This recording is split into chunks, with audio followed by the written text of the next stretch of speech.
Tharoor is saying is that it's important for progress. Take, for example, any survey around the world. What do people know about India? Two things: Mahatma Gandhi and the Taj Mahal.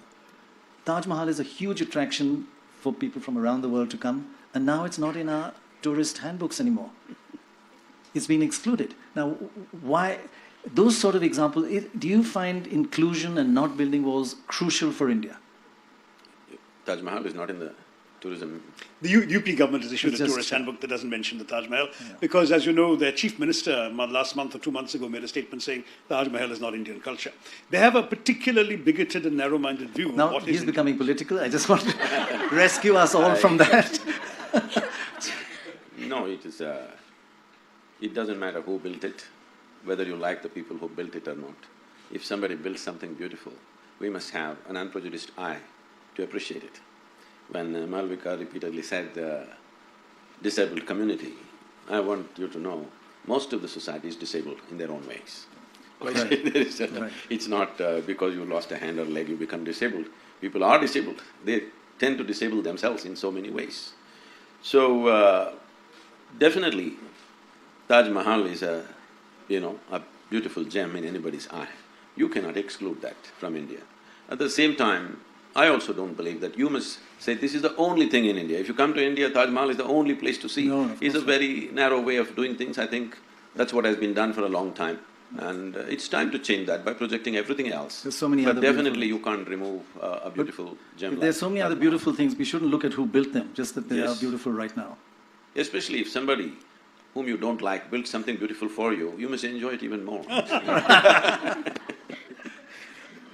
But I worry a bit about you saying people you don't like. Is that… No, I'm saying if you don't like somebody and they build something beautiful for you, But are you talking isn't about there a double joy? But when you say somebody you don't like, you're not talking about a community. No, I'm talking about not an individual. saying… I'm saying I mean, I did not know that Taj Mahal is pulled out of the tourism thing.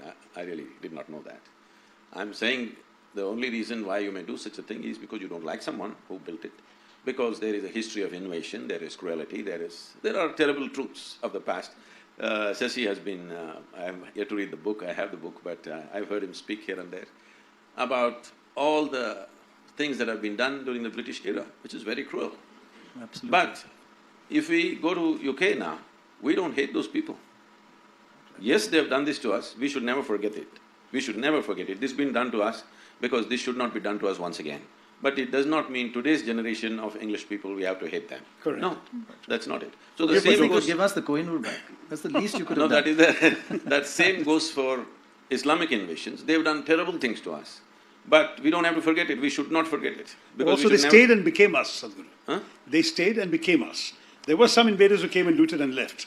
But for many of the people, such as the emperor who built the Taj Mahal, they are us. They are part of our soil, assimilated into our culture. Say, I want you to know, if there was no World War II, British also would have stayed.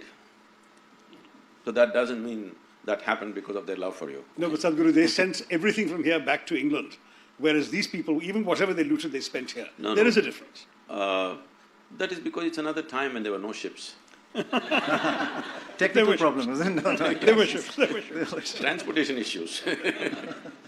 And besides, they had a land route back home to the Ferghana Valley. They didn't use it. It's not easy to go. But you say, whether they did or not, one should not hate them now, and should not build walls around them now. Is that your message? See, what I'm saying is, historically, many ugly things have been done by different people. Quite right. Ugly things that have happened to us as a nation, we must remember. Ugly things we've done to ourselves also. That also is there, that's another aspect. Right. What others have done to us, we must remember, but we should not become bitter because this bitterness will destroy us. Why we should remember is so that we don't make the same mistakes and get into the same pit once again. That's very important for me. But at the same time, if today, let's say, UK spoke the same language that it spoke during the colonial era, definitely we will not accept them.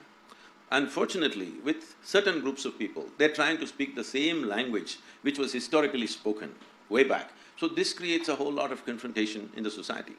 And this entire misuse of this for democratic purposes, when I say democratic purposes, because it's all a number game, so people are playing this game for last 70 years. So naturally you have kind of brought this little bit of fear in others. Fear means people are saying what's happening in Iraq and the Islamic State and stuff, what happened in Kashmir. So people think if these numbers increase, this will happen to us also, because it's happened in the past. So I feel, if one thing stops, I think this entire little bit of heat going on between communities will die, that is, you don't try to change the dynamics of demographics. Just let it stay this for the next 100 years, without anybody trying to increase numbers, you will see everything will level out. This is the only fear. That's why there is reaction. What religion are you? What religion are you? I never identified with myself with any religion as such, because we must understand this, religion is a very foreign thing to India. Because when you say if you have to belong to a certain religion, you have to believe something. But this has always been a land of seekers. We never ever believed anything. It doesn't matter, even when the so-called divine entities came, when Shiva came, his wife asked a million questions. The Shiva Sutra is full of questioning. And if Krishna comes, this man, his disciple, supposed to be asked 1,000 questions. Whoever came, no entity, however divine they were considered to be, could give us a commandment. Only debate he got. Because there was no such idea as the God in our minds ever. So there is no belief system. So how can you say there is a religion? So it's great that you're not a God man and you don't have a religion. I think that's a huge… God bless you actually for that. No, this…